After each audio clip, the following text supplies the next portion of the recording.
All rise. Support court with Judge Vanda B is now in session. Judge, this is case number JVB 1046, Katrina case. Thank you. You're welcome. You all may be seated. Okay. Miss Katrina, you brought this case before the court. What's going on? Well, our son Caleb James, he just turned 8, and he started school, and already he started having school issues in school. He's been getting into fights with other kids.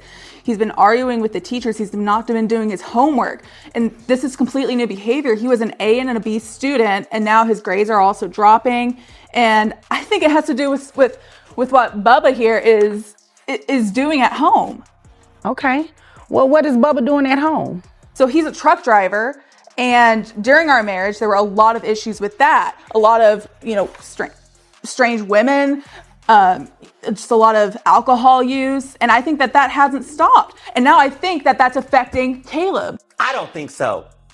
Excuse me, sir. Once it is your turn, I will come to you.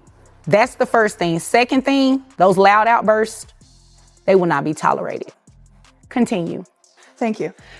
So during the marriage, there were a lot of issues with infidelity, with drug use, with alcohol use, and he's still doing the same job. He's still driving the same routes.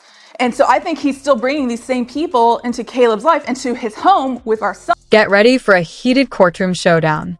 A mother is accusing her ex-husband of being a negative influence on their son, blaming his recent behavior issues on the father's lifestyle. But things quickly take a turn. The father fights back, saying it's actually the mother who's exposing their son to unhealthy situations by constantly bringing new men around. And on top of all that, she's asking for child support. Even though they share custody, this isn't just a fight over money. It's a deeper battle over what's best for their child, Caleb. Who's truly to blame for his troubling behavior? And will the judge accept the mother's claim that her financial struggles are a valid reason for extra support? Stay tuned. This case is full of surprises, and Judge Vanda B isn't holding anything back. Okay. Well, is there anything else you wanted me to know before I move over to him? I don't know. Okay. Can I call you Bubba? Sure.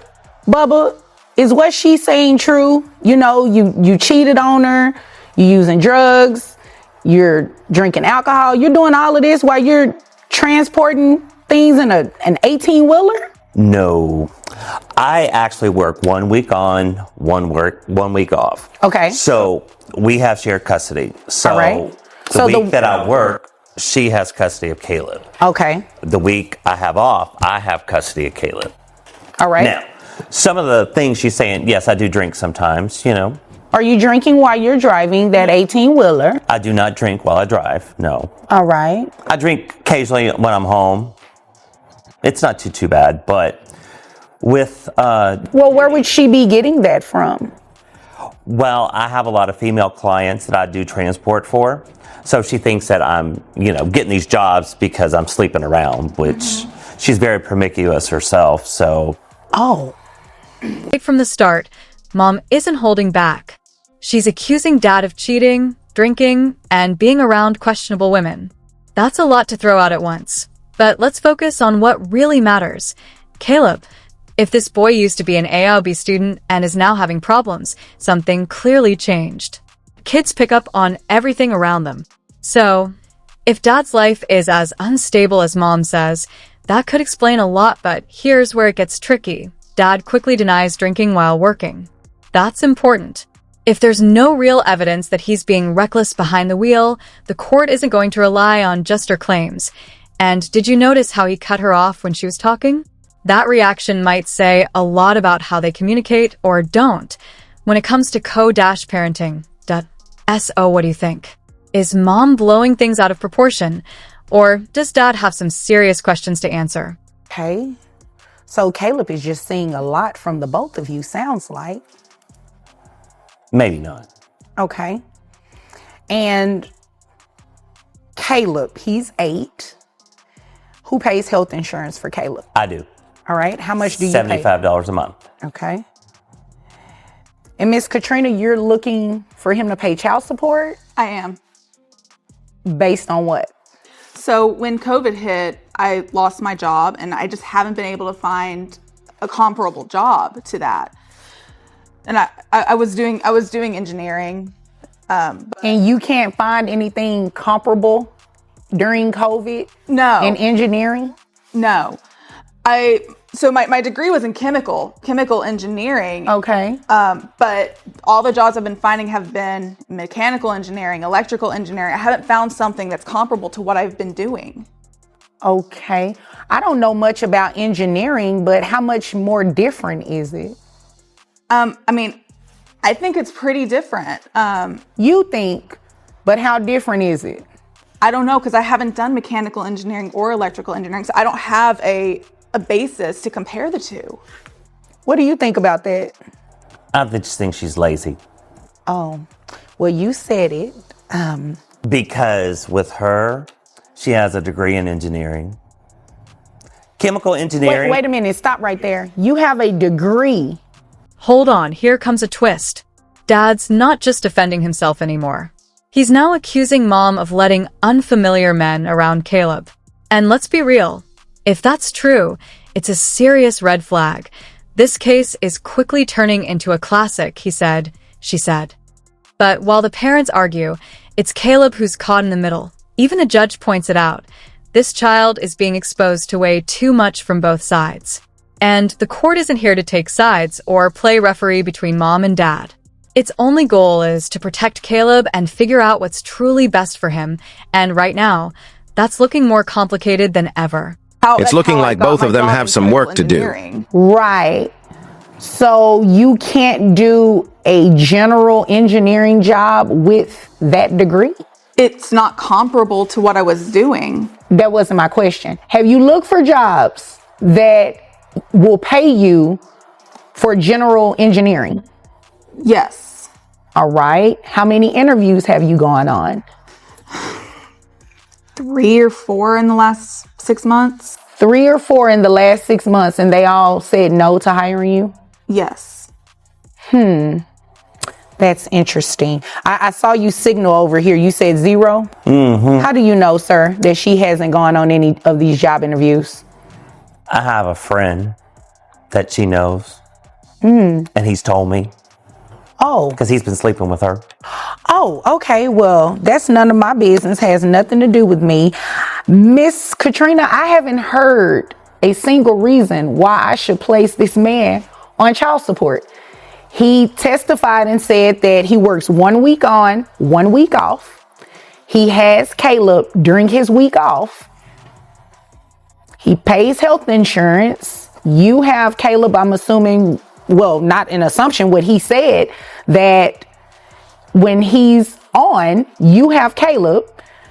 I'm assuming all of that's the truth, right? Yeah, we do have that 1 week on, 1 week off, but with these behaviors that Caleb's having, it's just, he needs treatment, he needs help, he needs counseling, he needs something to help. And I don't disagree with you there. I do believe that if he is having behavioral issues and everything like that, maybe seek some type of therapy, play therapy, maybe individual counseling. Maybe you all could do family. All right, now let's talk finances. Mom is asking for child support, saying she lost her job and hasn't been able to find another one in her specific field. But here's the catch. She has a degree in engineering. Even Judge Vonda B. isn't convinced by that explanation. Sure, the job market can be tough, but if you've only gone to 3 or 4 interviews in 6 months, that's hardly putting in the effort. Meanwhile, Dad's over there shaking his head, hinting that she's probably done even less than that. This isn't just about whether she wants or needs financial help. It's about whether the law supports it. And with both parents sharing custody and Dad already covering health insurance, her argument for child support is quickly falling apart. It's not a legitimate reason to place this man on child support. So I'm going to deny your request today to place him on child support. And in addition to denying that request, that $75 that he's paying, I'm going to have you split it. Since you share custody, you need to share costs too. So $37.50 is what you will be reimbursing him for health insurance every month. Is there anything further? No. Is there anything further, sir? No, ma'am. Okay. Well, if there's nothing further, you all are dismissed. Thank you, ma'am. You're welcome. And just like that, The judge lays down the verdict, no child support. But that's not all.